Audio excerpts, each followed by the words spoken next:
The Greek philosopher Plato once said, "Be kind, because everyone is having a really hard time."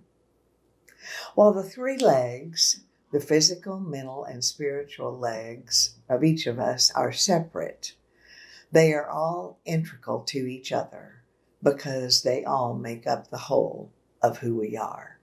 That being said, the choices we make about food, exercise, deciding what we can control are all decisions that we make in our minds. Now remember that our brain is a 3-pound organ that operates with nerve impulses. Technically speaking, the mind is the manifestation of thought, perception, emotion, determination, memory, and imagination that takes place in the brain. And while the chemistry in the brain can affect our thoughts, the mind is often referred to as the process of reason. Biology gives you a brain, but life turns it into a mind. Some of us are more optimistic by nature. Some of us think faster than others. Some of us are quick to draw conclusions. Others of us are more contemplative. And the list goes on and on. Actually, how we process information is partly genetic and partly learned. The significant thing is that no one thinks exactly the way we do about anything. Now, we're not talking about moral and ethical issues here, so we're not talking about right or wrong. We're just talking about different. In times of increased stress like these, differences can be magnified, and the expectations of others can be toxic. Families are forced to be in the same space more than before. People may be working from home. Certainly the daily and weekly routine is disrupted. Parents who never intended to homeschool their children are having to do exactly that. And the list goes on. Sometimes tempers flare just from sheer exhaustion and exasperation. And sometimes hurtful things are said and done to those we love the most. As one woman commented about her husband, "I married him for better or for worse, but not for lunch." We've already acknowledged that any type of difficulty in life brings to the surface attitudes, thought patterns, and actions in ourselves that need attention, and this provides an opportunity for growth. Perhaps our treatment of others is one of those things. Years ago, comedian Lily Tomlin portrayed Edith Ann, a 5-year-old little girl who sat in a huge rocking chair and uttered truths about life from a child's perspective. One of her favorite declarations is still my favorite. "It's not that I'm bossy, it's just that my ideas are better." At times, we all have felt that way. In 1923, a Jewish theologian, Martin Buber, wrote a book called I Am Thou.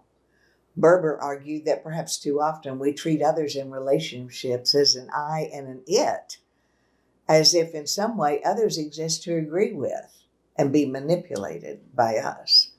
In godly relationships, we acknowledge that we're made in the image of God, and so is everyone I come in contact with. That means I will respect others, not demean them, nor fail to acknowledge that they have an existence apart from me. 3 of our 4 Gospels record the account of a scribe asking Jesus to identify the greatest commandment. And Jesus responded, "You shall love the Lord your God with all your heart and with all your soul and with all your mind and with all your strength. And the second is this, you shall love your neighbor as yourself." In his book, Emotionally Healthy Spirituality, Peter Scazzaro describes a Bill of Rights for others based on this type of love and respect. The list has been on his family's refrigerator for years and is as follows. Now, I have modified it slightly, but not much. Each person has the right to be given space and privacy. That means knocking on doors before entering and respecting each other's need for quiet and space. Each person has the right to be different. That means allowing preferences for food, movies, volumes of music, and how we spend our time. Each person has the right to be able to disagree. That makes room for each person to think and see life differently. Each person has the right to be heard. It means listening to each other's desires, opinions, thoughts, and feelings.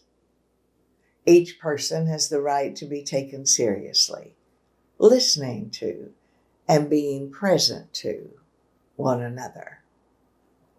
Each person has the right to be given the benefit of the doubt. That means owning our assumptions when we're tempted to judge one another when misunderstandings arise. Each person has the right to be told the truth. That means we can count on the truth when asking each other for information.